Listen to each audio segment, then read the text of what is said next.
Jackson stared at the engagement ring sitting on the dashboard of his rusted Chevy.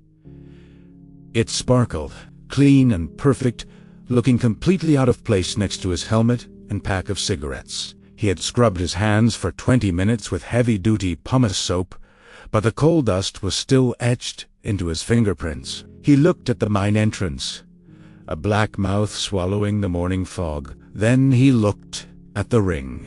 Sarah had told him last night, "I can't marry a ghost, Jackson."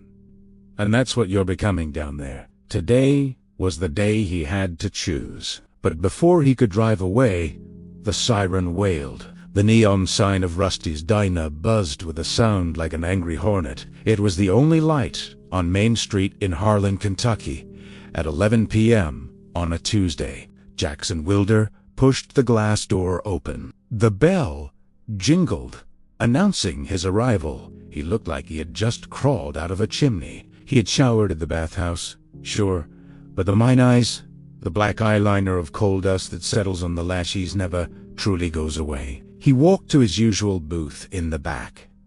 His boots were heavy on the linoleum. He was 28 years old, but he walked like a man of 50. That's what the low coal does to you. It bends you before you break. "Coffee, Jack?" The voice didn't belong to old Brenda, the waitress who had been serving him since he was 16. Jackson looked up. Standing there was a girl he had to send. She had hair the color of wheat and eyes that looked too bright for this dim diner. She was wearing the yellow uniform, but she wore it like it was Sunday best. "Yeah," Jackson said, clearing his throat. "Please." Black. She poured the coffee with a steady hand. "You're late coming off, aren't you?" "Shift changes at 3. Jackson looked at her, surprised. Double shift. The beltline broke down in section 4. Had to shovel the spillage by hand. She nodded, not with pity, but with understanding. "My daddy was a beltman over in Pikeville. I know that look." "I'm Jackson," he said, extending a hand before realizing it was still rough and calloused. He pulled it back. "I'm Sarah," she smiled, "and I don't mind a little dirt, Jackson. Soap is cheap." That was the moment. It wasn't a lightning bolt. It was a slow burn, like a coal fire in a hearth. Jackson sat there for 2 hours, nursing that 1 cup of coffee, just to hear her talk. She was a teacher. She had just moved back to Harlan to teach 3rd grade at the elementary school. She believed in this place. She believed in the kids. Jackson listened to her talk about books and lesson plans, worlds away from roof bolts and methane monitors. For the first time in years, he didn't feel the weight of the mountain over his head. Felt light when he finally left. The cold night air didn't bite as hard. He got into his truck, the smell of her vanilla perfume lingering in his memory, overpowering the smell of diesel and sweat. Falling in love is easy.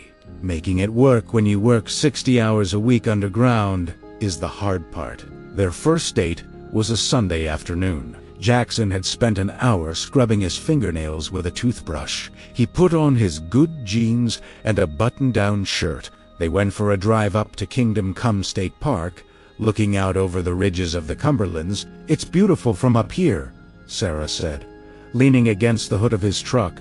"It is," Jackson agreed. But he wasn't looking at the view. He was looking at the geology. He saw the seams. He knew exactly where the tunnels ran beneath their feet. He knew that beneath this beauty was a labyrinth of danger. "Do you ever think about doing something else?" Sarah asked, shielding her eyes from the sun. Jackson stiffened. "Like what? Flipping burgers?" "This is what I know, Sarah.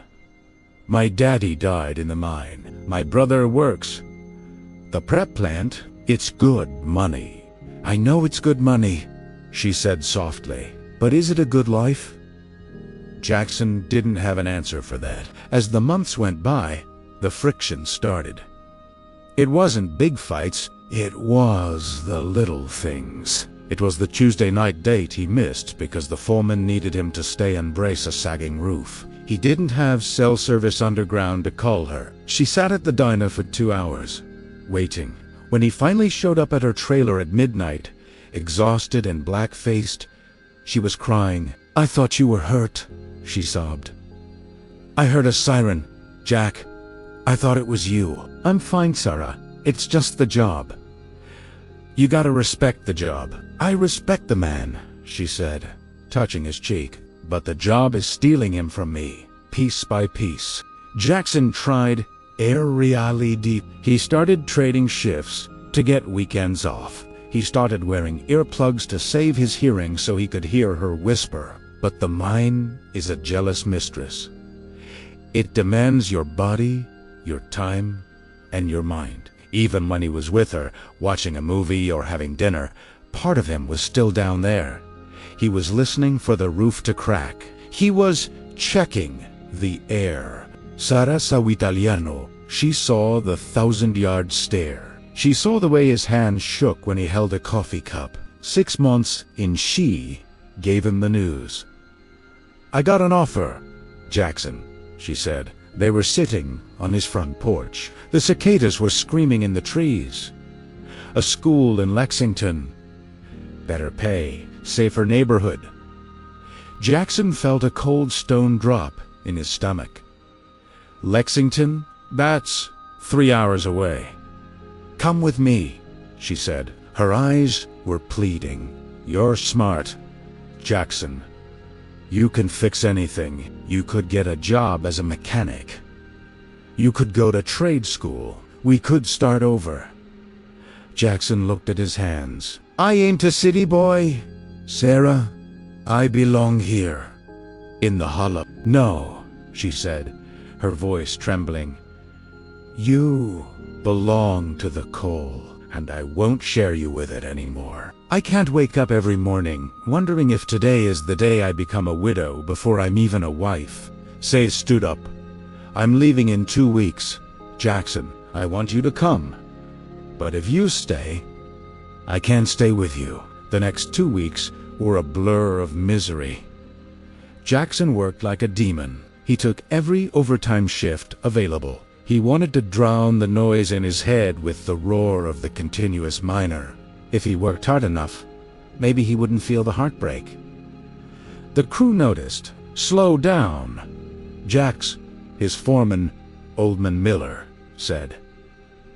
"You're cutting too fast. You're gonna trip the breaker. I just want to get the tonnage." "Miller," Jackson snapped.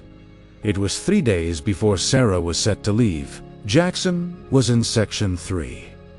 It was a wet section. Water dripped constantly from the roof, turning the floor into a soup of mud and coal sludge. They were doing retreat mining, pulling the pillars that held the roof up as they backed out of the tunnel. It's the most dangerous job in the world. You deliberately collapse the mountain behind you to get the last of the coal. Jackson was operating the remote for the miner. He was angry. He was thinking about Sarah packing boxers. He was thinking about Lexington. "Coward!" he thought to himself. Running away to the city. Real men stay. But then he thought about her smile. He thought about the way she smelled like vanilla and chalk dust. Or as a real man, someone who protects his future. Distracted. That's the word. He was distracted for 1 second. He didn't see the kettled bottom, a large, petrified tree stump embedded in the roof slate. It has no structural integrity. It just sits there, waiting for gravity. The vibration of the machine loosened it. There was no sound. Justa sudden violent change in air pressure. The rock, weighing 3 tons, detached from the ceiling. It missed the machine. It missed the main support beam. It hit Jackson. It didn't crush him completely. It clipped his shoulder and pinned his right leg to the muddy floor. The pain was white hot. Jackson screamed, a sound that was instantly swallowed by the darkness. "Man down! Man down!" The lights of his crew came rushing toward him. Get the jack! Get the lifting bag! Miller was yelling. Jackson looked down. His leg was trapped under a slab of gray slate. The water around him was turning red. He tried to breathe, but the shock was setting in. The tunnel started to spin. Stay with us. Jax, Miller was slapping his face. Don't you go to sleep on me. Jackson stared up at the roof. The black, jagged rock looked like teeth. For the first time in his life, he didn't see the mine as a provider. He saw it as a monster. It didn't care about his legacy. It didn't care about his paycheck. It just wanted to eat. And in that fading light, as his vision tunneled down to a pinprick, he didn't think about the coal. He didn't think about his truck. He saw Sarah. He saw her standing in the diner. He saw the life he could have had. Sarah, he whispered. Then the lights went out. Jackson woke up to the sound of beeping, not the backup alarm of a loader, but the rhythmic beep of a heart monitor. The smell was wrong. It was antiseptic, bleach, and rubbing alcohol. He tried to move, but his body felt like it was made of lead. His right leg was elevated, wrapped in a cast so thick it looked like a tree trunk. His shoulder was bandaged. He opened his eyes. The room was bright. Too bright. Sitting in the chair next to the bed, asleep, was Sarah. She was wearing her travel clothes. A suitcase was in the corner of the room. She hadn't left. Jackson watched her sleep for a long time. He saw the dark circles under her eyes. He saw the tear tracks that had dried on her cheeks.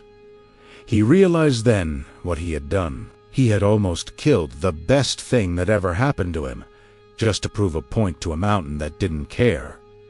He coughed. The sound woke her. Say, hump it up. Her eyes wild. Jackson, oh God.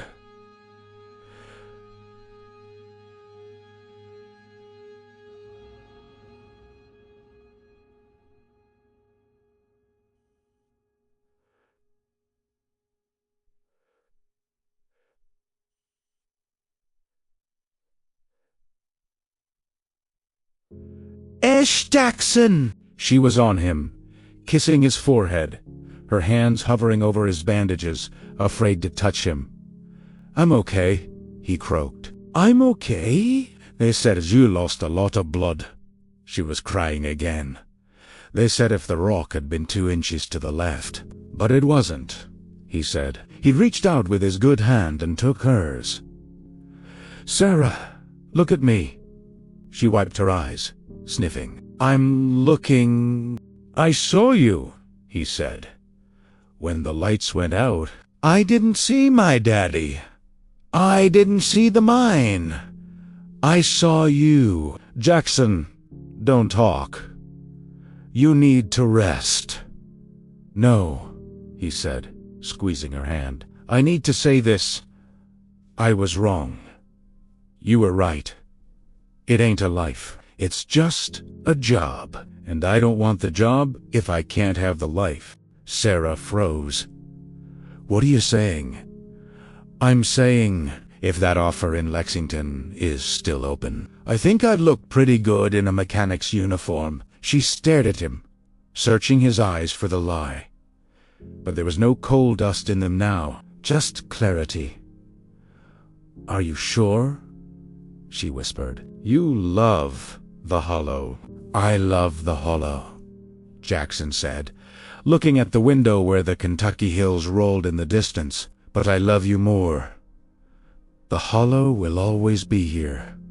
You might not be. Recovery was slow. Jackson walked with a cane for 4 months. He had a permanent, limpa souvenir from the seam. The day they left Harlan was a gray one. It was raining. Jackson loaded the last box into the U. He drove his truck past the mine entrance one last time. He saw the men walking in for the shift change. He saw the young guys, fresh out of high school, thinking they were bulletproof. He saw the old-timers, coughing into their He rolled down the window. The smell of sulfur and wet earth filled the cab. He took a deep breath, memorizing Italiano. Then he rolled the window up. He drove to the diner. Sarah was waiting in her car. She honked the horn and waved. She looked happy. Radiant Jackson put the truck in gear. He followed her out of town, past the statues, past the coal tipples, past the sign that said, "Welcome to Harlan County." He didn't look back in the rearview mirror. He looked forward. At the Talitza, they hit the highway, merging onto the interstate that led north. The road was smooth. No bumps. No falling rock. For the first time in 10 years, Jackson Wilder felt safe. 12 years later, a garage in the suburbs of Lexington. It was clean, organized. Tools hung on the wall, in perfect order. Jackson wiped his hands on a rag. He was 40 now. The limp was still there, especially when it rained. But his lungs were clear. He didn't cough in the mornings anymore. Daddy, a little girl, maybe 8 years old, ran into the garage. She had blonde hair and blue eyes. "Hey, princess." Jackson smiled, picking her up. "Careful, Daddy's greasy. Mom says dinner's ready, and she made cornbread." "Real cornbread?" Jackson asked. "Or that sweet city stuff?" "Real cornbread. Grandma's recipe." Jackson laughed. He put her down. "All right, tell her I'm coming." He walked to the doorway of the garage and looked out at his yard. The grass was green. There was a swing set. The sun was setting, painting the sky purple and orange. He thought about the boys back in Harlan. He heard some of the mines had closed down. Some were still running. He wondered about Old Man Miller. He touched the scar on his shoulder. It was a part of him, a map of where he had been. Sarah walked out onto the back porch. She waved at him. "Jackson, it's getting cold. Come in, babe." Sorted. He hit the lights in the garage. The darkness took over the room. But this was a good darkness. It was a safe darkness. It was the darkness of a day's work done, with a warm bed waiting. Jackson walked across the grass to his family. He wasn't a miner anymore. He was a husband. He was a father. And as he stepped into the light of his kitchen, he knew he was finally, truly, home.